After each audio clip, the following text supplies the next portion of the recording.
سعادت حسن منٹو کی کہانی مسٹین والا۔ میں اپنے سفید جوتوں پر پالش کر رہا تھا کہ میری بیوی نے کہا زیدی صاحب آئے ہیں۔ میں نے جوتے اپنی بیوی کے حوالے کیے اور ہاتھ دھو کر دوسرے کمرے میں گیا جہاں زیدی بیٹھا ہوا تھا۔ میں نے اس کی طرف غور سے دیکھا۔ ارے کیا ہو گیا تمہیں؟ زیدی نے اپنے چہرے کو شگفتہ بنانے کی ناکام کوشش کرتے ہوئے کہا، میں بیمار رہا ہوں۔ میں اس کے پاس کرسی پر بیٹھ گیا۔ بہت دبلی ہو گئے ہو یار، میں نے تو پہلے پہچانا ہی نہیں تھا تمہیں۔ کیا بیماری تھی؟ معلوم نہیں۔ کیا مطلب؟ زیدی نے اپنے خشک ہونٹوں پر زبان پھیری۔ کچھ سمجھ میں نہیں آتا کیا بیماری ہے۔ تو اس کا یہ مطلب ہے کہ تم ابھی تک بیمار ہو؟ ہاں کچھ ایسا ہی ہے۔ بھائی کسی اچھے ڈاکٹر کو دکھانا تھا نا۔ زیدی خاموش رہا۔ میں نے پھر کہا، کسی اچھے ڈاکٹر سے مشورہ لیا؟ نہیں۔ کیوں؟ زیدی پھر خاموش رہا۔ جواب دینے کے بجائے اس نے جیب سے سگریٹس نکالی۔ اس کی انگلیاں کانپ رہی تھیں۔ میرا خیال ہے زیدی، تمہارا نروس سسٹم خراب ہو گیا ہے۔ تم وٹامن بی کی انجیکشن لگوانا شروع کر دو، بالکل ٹھیک ہو جاؤ گے۔ پچھلے برس زیادہ وسکی پینے سے میرا یہی حال ہو گیا تھا، لیکن 12 انجیکشن لینے سے میری کمزوری دور ہو گئی۔ تم کسی اچھے ڈاکٹر سے مشورہ کیوں نہیں لیتے ہو؟ زیدی نے اپنی اینک اتار کر رومال سے صاف کرنا شروع کر دی۔ اس کی آنکھوں کے نیچے سیاہ حلقے پڑ گئے تھے، آنکھوں کے نیچے کالے گڈھے۔ میں نے پوچھا، کیا رات کو نیند نہیں آتی؟ بہت کم۔ دماغ میں خشکی ہوگی زیدی تمہارے۔ جانے کیا ہے؟ وہ ایک دم کچھ کہتے کہتے سنجیدہ ہو گیا۔ دیکھو سعادت، میں تمہیں ایک عجیب و غریب بات بتانے آیا ہوں۔ مجھے بیماری کچھ نہیں۔ مجھے رات کو نیند اس لیے نہیں آتی کہ میں ڈرتا رہتا ہوں۔ ڈرتے رہتے ہو؟ کیوں؟ بتاتا ہوں۔ یہ کہہ کر اس نے کانپتے ہاتھوں سے سگریٹ سلگایا اور پھر بجھی ہوئی تیلی کو توڑنا شروع کر دیا۔ مجھے معلوم نہیں میری بات سن کر تم کیا کہو گے، مگر یہ واقعہ ہے کہ میں ڈرتا ہوں، اور وہ بھی ایک بلے سے۔ بلے سے؟ میں شاید مسکرا دیا تھا۔ زیدی نے فوراً ہی بڑی سنجیدگی کے ساتھ کہا، ہنسو مت، یہ حقیقت ہے۔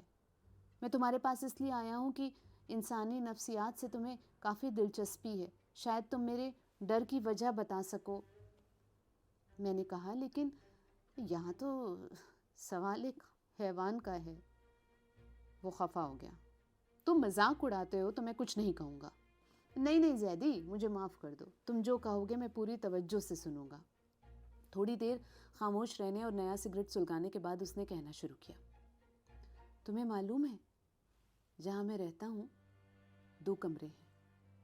پہلے کمرے کی اس طرف چھوٹی سی بالکنی ہے جس کے کٹہرے میں سلاخیں لگی ہوئی ہیں۔ اپریل اور مئی کے 2 مہینے بہت گرم ہوتے ہیں، اس لیے فرش پر بستر بچھا کر میں اس بالکنی میں ہی سویا کرتا ہوں۔ یہ جون کا مہینہ ہے اور بات اپریل کی ہے۔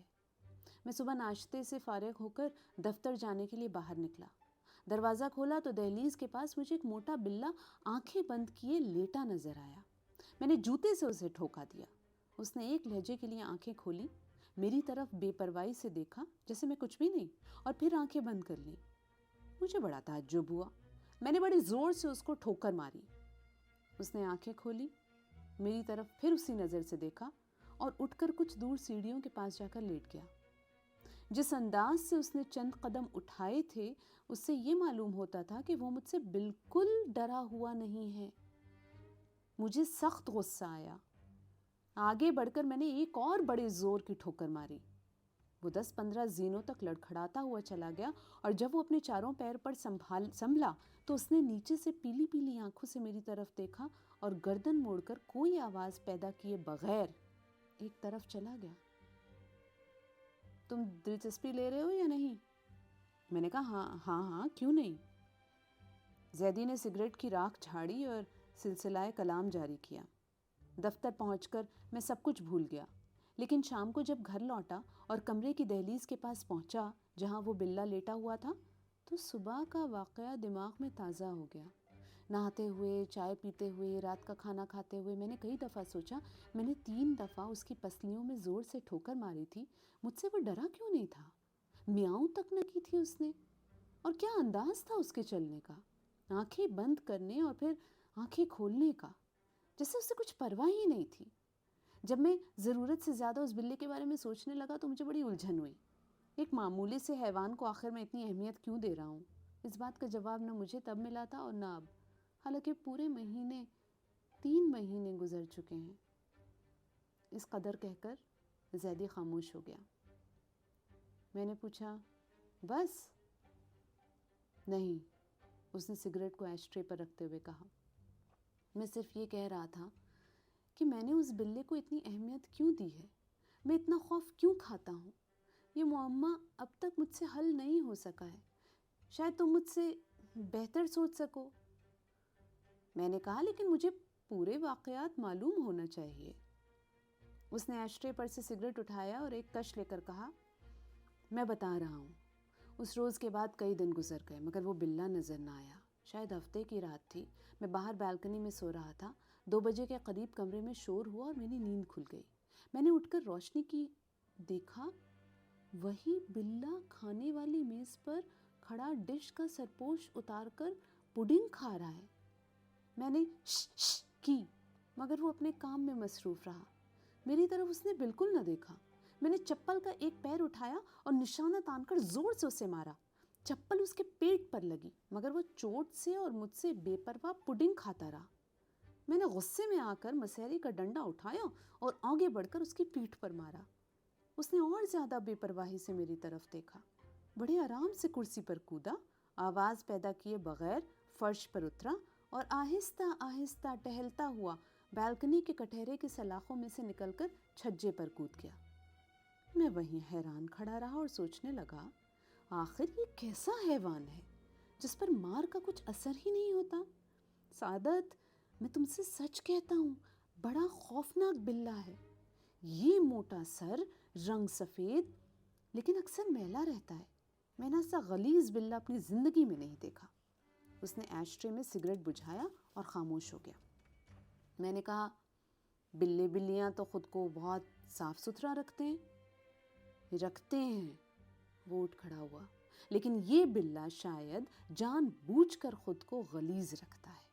لیٹتا ہے کوڑے کرکٹ کے پاس، کان سے لہو بہ رہا ہے پر مجال ہے جو اسے چاٹ کر صاف کرے۔ سر پھٹا ہوا ہے پر اسے کچھ ہوش نہیں، بس سارا دن مارا مارا پھرتا ہے۔ میں نے پوچھا، لیکن اس میں خوف کھانے کی کیا بات ہے؟ وہ بیٹھ گیا۔ یہی تو میں خود دریافت کرنا چاہتا ہوں۔ ڈر کی یوں تو ایک وجہ ہو سکتی ہے، اور وہ یہ ہے کہ وہ 10-15 راتیں متواتر مجھے جگاتا رہا تھا اور ہر بار اس نے مجھ سے مار کھائی تھی۔ میرے ہاتھوں بہت بری طرح پٹا تھا وہ۔ چاہیے تو یہ تھا کہ وہ میرے گھر کا رخ نہ کرتا۔ آخر حیوانوں میں بھی عقل ہوتی ہے۔ میں سوچنے لگا، کسی روز ایسا نہ ہو کہ وہ مجھ پر جھپٹ پڑے اور آنکھ وانکھ نوچ لے۔ سننے میں آیا ہے کہ اگر کسی بلے یا بلی کو مارا جائے تو وہ ضرور حملہ کرتے ہیں۔ میں نے کہا، ڈر کی یہ وجہ تو معقول ہے۔ زیدی پھر کھڑا ہوا، لیکن اس سے میری تسکین نہیں ہوتی۔ میرے دماغ میں خیال آیا، تم اس کے ساتھ پیار محبت سے پیش آ کر دیکھو، بلی کے ساتھ۔ میں ایسا کر چکا ہوں۔ میرا خیال تھا کہ اس قدر پٹنے پر وہ مجھے ہاتھ تک نہ لگانے دے گا، لیکن معاملہ بالکل اس کے برعکس نکلا۔ برعکس بھی نہیں کہنا چاہیے، کیونکہ اس نے میرے پیار کی بالکل پرواہ نہ کی۔ ایک روز میں صوفے پر بیٹھا ہوا تھا کہ وہ میرے پاس آ کر فرش پر بیٹھ گیا۔ میں نے ڈرتے ڈرتے اس کی طرف ہاتھ بڑھایا۔ اس نے آنکھیں میچ لیں۔ میں نے اپنا بڑھا ہوا ہاتھ آہستہ آہستہ اس کی پیٹھ پر پھیرنا شروع کیا۔ سعادت، تم یقین کرو، وہ ویسے کا ویسا آنکھیں بند کیے بیٹھا رہا۔ پیار کا جواب بلیاں اکثر دم ہلا کر دیتے ہیں نا، لیکن اس کمبخت کی دم کا ایک بال بھی نہ ہلا۔ میں نے تنگ آ کر اس کے سر پر کتاب دے ماری۔ چوٹ کھا کر وہ اٹھا، بڑی بے پرواہی، ایک نہایت ہی دل شکن بے اتنائی سے اس نے میری طرف پیلی پیلی آنکھوں سے دیکھا اور بالکنی کے کٹہرے کی سلاخوں میں سے نکل کر چھجے پر کود گیا۔ بس اس دن سے وہ 24 گھنٹے میرے دماغ میں رہنے لگا ہے۔ وہ میرے سامنے والی کرسی پر بیٹھ گیا اور زور زور سے اپنی ٹانگ ہلانے لگا۔ میں نے صرف اتنا کہا زیدی سے، میری سمجھ میں تو کچھ نہیں آ رہا ہے۔ میں اتنا ضرور سمجھ رہا تھا کہ تمہیں ڈر ہے، مگر یہ کس طرح کا ڈر ہے؟ اب زیدی کا ڈر بے بنیاد تو نہیں؟ زیدی دانتوں سے ناخن کاٹنے لگا۔ میری سمجھ میں بھی کچھ نہیں آتا، یہی وجہ ہے کہ میں تمہارے پاس آیا ہوں۔ وہ اٹھا اور کمرے میں ٹہلنے لگا۔ تھوڑی دیر کے بعد وہ رکا اور ایش ٹرے میں سے بجھی ہوئی دیا سلائی اٹھا کر توڑنے لگا۔ اب میری یہ حالت ہو گئی ہے کہ رات بھر جاگتا رہتا ہوں، ذرا سی آہٹ ہوتی ہے تو سمجھتا ہوں وہی بلا ہے۔ پچھلے 8 روز سے وہ کہیں غائب ہے، معلوم نہیں اسے کسی نے مار ڈالا ہے یا وہ بیمار ہے یا کہیں اور چلا گیا ہے۔ میں نے کہا اچھا ہے جو غائب ہو گیا ہے، اب تم کیوں سوچتے ہو؟ معلوم نہیں کیوں سوچتا ہوں، کوشش کرتا ہوں کہ اس کمبخت کو بھول جاؤں، مگر وہ دماغ سے نکلتا ہی نہیں۔ زیدی صوفے پر سر کے نیچے گدی رکھ کر لیٹ گیا۔ عجیب ہی قصہ ہے، کوئی سنے تو ہنسے کہ ایک بلے نے میری یہ حالت کر دی ہے۔ بعض اوقات مجھے خود ہنسی آتی ہے، لیکن یہ ہنسی کتنی تکلیف دہ ہوتی ہے۔ مجھے احساس ہوا کہ واقعی اپنی بے بسی پر ہنستے ہوئے اسے بہت تکلیف ہوتی ہوگی۔ جو کچھ اس نے بیان کیا تھا بظاہر مضحک آخیز تھا، لیکن یہ بالکل واضح تھا کہ اس بلے کے وجود میں زیدی کی زندگی کا کوئی بہت ہی اذیت دہ لمحہ پوشیدہ تھا۔ میں نے کہا زیدی، تمہارے ماضی میں، پاسٹ میں کوئی ایسا حادثہ تو نہیں جس سے تم اس بلے کے متعلق کچھ یاد کر رہے ہو؟ میرا مطلب ہے کوئی ایسی چیز، کوئی ایسا واقعہ جس سے تم نے خوف کھایا ہو اور اس چیز یا واقعے کی شباہت اس بلے سے ملتی ہو۔ پھر میں نے سوچا کہ واقعے کی شباہت بلے سے کیسے مل سکتی ہے؟ زیدی نے جواب دیا، میں اس پر بھی غور کر چکا ہوں۔ میرے حافظے میموری میں ایسا کوئی واقعہ یا ایسی کوئی چیز نہیں ہے۔ میں نے کہا ممکن ہے پھر کبھی یاد آ جائے۔ ہاں ایسا ہو سکتا ہے، یہ کہہ کر وہ صوفے پر سے اٹھا۔ اس نے چند منٹ ادھر ادھر کی باتیں کی، پھر مجھے اور میری بیوی کو اتوار کو اپنے گھر آنے کی دعوت دے کر چلا گیا۔ اتوار کو میں اور میری بیوی سانتا کروز گئے۔ میں نے شاید آپ کو اب تک یہ نہیں بتایا کہ زیدی میرا بہت پرانا دوست ہے۔ انٹرنس تک ہم دونوں ایک ہی اسکول میں تھے، کالج میں بھی ہم 2 برس ایک ساتھ رہے۔ میں فیل ہو گیا اور وہ ایم اے پاس کر کے امرتسر۔ میں نے شاید آپ کو اب تک یہ نہیں بتایا کہ زیدی میرا بہت پرانا دوست ہے۔ انٹرنس تک ہم دونوں ایک ہی اسکول میں تھے، کالج میں بھی ہم 2 برس ایک ساتھ رہے۔ میں فیل ہو گیا اور وہ ایم اے پاس کر کے امرتسر چھوڑ کر لاہور چلا آیا، جہاں اس نے آگے پڑھائی کی۔ 4-5 برس بیکار رہنے کے بعد بمبئی چلا گیا۔ بمبئی میں وہ 1 برس سے جہازوں کی کمپنی میں ملازم تھا۔ دوپہر کا کھانا کھانے کے بعد ہم دیر تک نئی اور پرانی فلموں کے متعلق باتیں کرتے رہے۔ میری بیوی بہت فلم دیکھو قسم کی عورت ہے، اس لیے گفتگو میں زیادہ حصہ اسی کا تھا۔